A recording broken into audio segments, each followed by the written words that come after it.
जब हम इसे घुमाना रोकते हैं तो हमारा तोता पिंजरे के बाहर आ जाता है। इस खिलौने में एक तरफ तोता है और दूसरे तरफ पिंजरा। घुमाने पर तोता पिंजरे के अंदर चले जाता है और रोकने पर बाहर।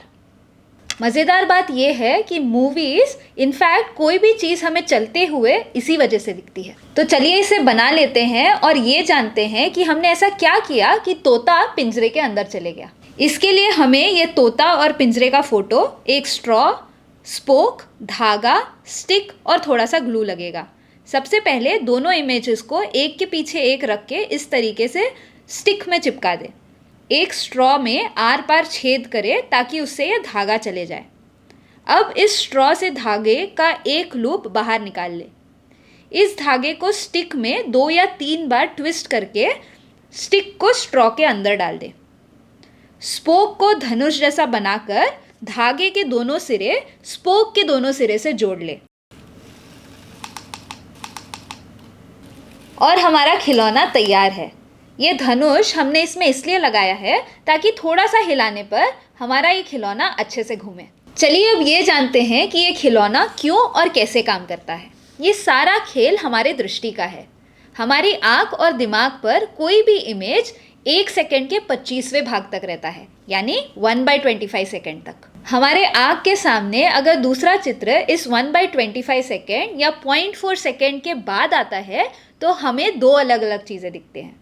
लेकिन अगर इस समय के पहले आता है तो हमारा दिमाग इन्हें कंबाइन कर देता है।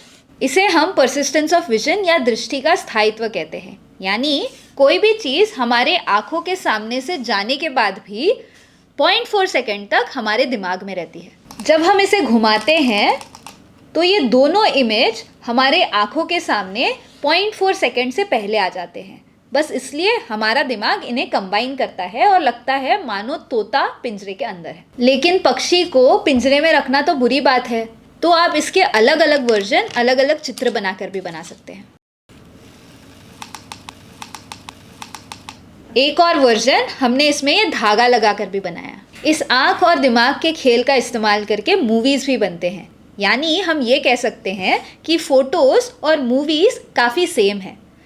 बहुत सारे फ़ोटोज़ को एक के ऊपर एक रख के कुछ इस तरीके से फ्लिप किया तो लगता है ये चीज़ आराम से चल रही है। सारे इमेजेस एक दूसरे से थोड़े ही अलग है, इसलिए फ्लिप करने पर ये बॉल हमें बाउंस होते हुए दिखती है। अगर हम एक एक पेज को आराम से पलटे तो हमें ये मोशन नहीं दिखता, लेकिन फास्ट पलटने पर हमारा ब्रेन इन सारे इमेजेस को कंबाइन कर देता है और लगता है मानो बॉल टप्पा खा के बाहर चले गई। इनफैक्ट मेलों में बायोस्कोप भी इसी तरीके से काम करता था। जब हैंडल घुमाते थे तो बहुत सारे इमेजेस एक के बाद एक आते थे और इसे देखने पर हमें ऐसा लगता था मानो वीडियो चल रहा है। सबसे पहला मूवी भी कुछ इस तरीके से बना था। एक भागते हुए घोड़े के बहुत सारे इमेजेस लिए थे और एक के बाद एक दिखाने पर लग रहा था मानो घोड़ा भाग रहा है। इन घोड़ों के स्ट्रिप्स को कुछ इस तरीके से लगाकर जब हम घुमाते हैं तो इन स्लिट्स से देखने पर हमें ऐसा लगता है कि घोड़ा भाग रहा है। तो भले ही हम हमारे आँखों से देखते हैं, लेकिन देखने वाला हमारा दिमाग है। दिमाग 1 सेकेंड में लगभग 25 इमेज को ठीक से प्रोसेस कर पाता है।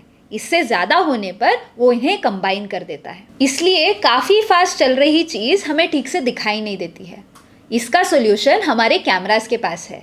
कैमरास 1 सेकेंड में 60 या इससे भी ज़्यादा फ़ोटोज़ खींचता है। क्योंकि हमारा दिमाग इन सारे फ़ोटोज़ को एक साथ प्रोसेस नहीं कर पाता, कैमरा इस 60 इमेजेस को आराम से दिखाता है और लगता है चीज़ स्लोली चल रही हो। तो मॉरल ऑफ द स्टोरी ये है कि बूंद बूंद से सागर बनता है और फोटो फोटो से मूवी। तो आप भी इस खिलौने का वर्जन अपने अपने तरीके से बनाएं और मज़े करें।